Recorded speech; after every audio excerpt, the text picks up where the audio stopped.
राज और बदला एपिसोड 1 घर जमाई का आगमन। 3 साल पहले की वो रात किसी बुरे सपने से कम नहीं थी। दिल्ली के आसमान में काले बादल छाए हुए थे और बिजली की गड़गड़ाहट ने रायजादा मैंशन की दीवारों को हिलाकर रख दिया था।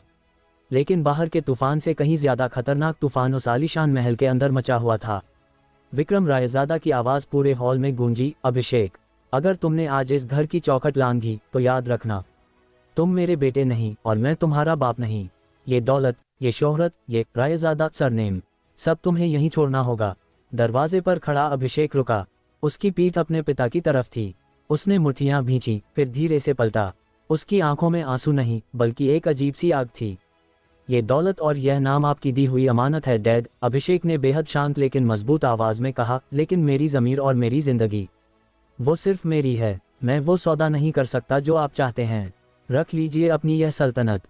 और फिर बिना पीछे मुड़े 24 साल का अभिषेक रायजादा अरबों के साम्राज्य का इकलौता वारिस सब कुछ छोड़कर उस तूफानी रात के अंधेरे में गायब हो गया। किस्मत शायद उसी पल का इंतजार कर रही थी।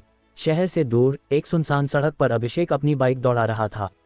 बारिश की बूंदें सुइयों की तरह चुभ रही थीं। अचानक बाइक की हेडलाइट की रोशनी में उसे सड़क किनारे कुछ चमकता हुआ दिखा। उसने जोर से ब्रेक लगाए। टायर फिसलते हुए रुके। सामने का मंजर देख उसका दिल दहल गया। एक पलटी हुई कार के पास एक अधेड़ उम्र का आदमी खून से लथपथ पड़ा था। वह दर्द से कराह रहा था।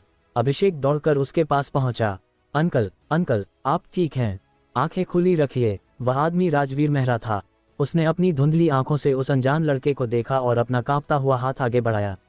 मां, मुझे अस्पताल नहीं। राजवीर की आवाज टूट रही थी। मुझे घर ले चलो। मेरी बेटी, मेरी फैमिली इंतजार कर रही है, प्लीज। अभिषेक जानता था कि हालत नाजुक है, लेकिन उस आदमी की आंखों में एक पिता की तड़प देखकर वह मना नहीं कर सका।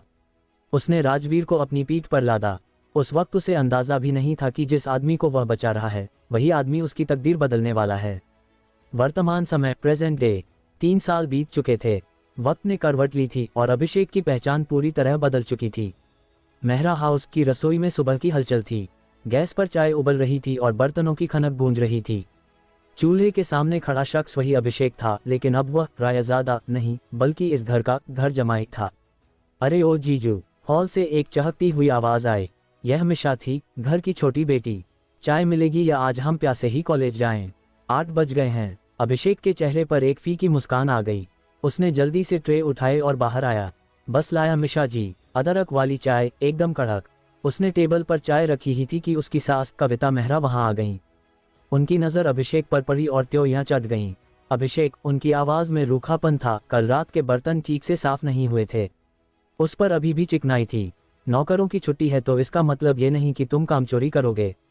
राजवीर जी ने तुम्हें सड़क से उठाकर पनाह दी है, कम से कम उसका मान तो रखो। अभिषेक ने सर झुका लिया। अपमान के ये घूंट अब उसकी रोज की आदत बन चुके थे।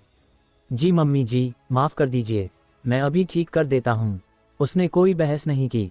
किसी को क्या पता था कि जिस लड़के को वे बर्तनों की चिकनाई के लिए डांट रहे हैं, उसके एक हस्ताक्षर सिग्नेचर से कभी बड़ी बड़ी कंपनियों की तकदीर बदल जाती थी।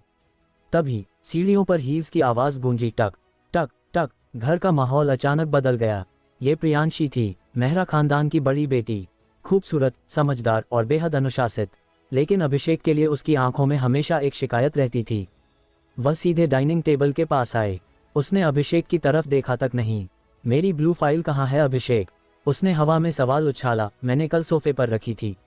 वो टेबल पर रख दी है मैंने, अभिषेक ने अदब से कहा, ताकि चाय का दाग न लग जाए। प्रियांशी ने फाइल उठाई और उसे एक ठंडी नज़र से देखा।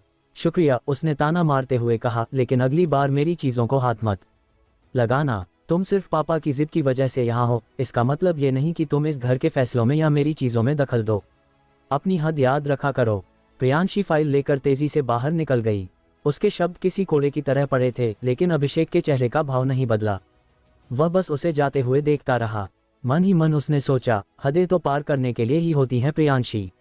जिस दिन मेरा सच सामने आएगा, शायद तुम अपनी नज़रों से नज़रें नहीं मिला पाओगी। रात गहरी हो चुकी थी।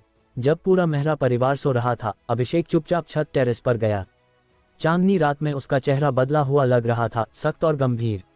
उसने अपनी साधारण सी शर्ट उतारी। उसकी पीठ पर पुराने जख्मों के कई निशान थे जो उसकी पिछली जिंदगी की गवाही दे रहे थे। उसका शरीर किसी लोहे की तरह मजबूत और कसा हुआ था। उसने हवा में एक जोरदार पंच मारा। वूश! उसकी रफ्तार इतनी तेज थी कि हवा भी चीरती हुई महसूस हुई। यह कोई साधारण घर जमाई नहीं था, यह एक ट्रेंड मार्शल आर्टिस्ट था जो अंधेरे में अपनी धार तेज कर रहा था। तभी कोने में रखे उसके पुराने टूटे हुए फोन की स्क्रीन जल उठी। वाइब्रेशन की आवाज़ सन्नाटे को तोड़ रही थी। स्क्रीन पर कोई नाम नहीं था, सिर्फ एक अनजान नंबर था। अभिषेक ने पसीना पोंछते हुए फ़ोन उठाया। हेलो, उधर से एक घबराई हुई आवाज़ आई। सर, रायज़ादा ग्रुप के शेयर्स आज फिर गिरे हैं। इन्वेस्टर्स सवाल पूछ रहे हैं। आपके पिता की तबीयत भी नाजुक है। हमें आपकी ज़रूरत है सर। आप कब तक अपनी पहचान छुपाएंगे? कब तक एक नौकर बनकर रहेंगे? अभिषेक ने शहर की जगमगाती रोशनी को देखा। उसकी मुट्ठी भींच गई। जब तक मेरा बदला और मेरा वादा दोनों पूरे नहीं हो जाते, उसने गहरी और भारी आवाज़ में कहा, अभी मैं सिर्फ अभिषेक हूँ, रायज़ादा नहीं। उसने फ़ोन काट दिया। हवा में एक अजीब सा तनाव था। एक बड़ा तूफान आने वाला था और इस तूफान का केंद्र था एक सीधा साधा घर जमाई जो दुनिया का सबसे बड़ा राज अपने सीने में दफन किए बैठा था। Episode 1 ends. आगे जानने के लिए सुनते रहिए राज और बदला, सिर्फ Hindi stories bye DKLR YouTube channel पर।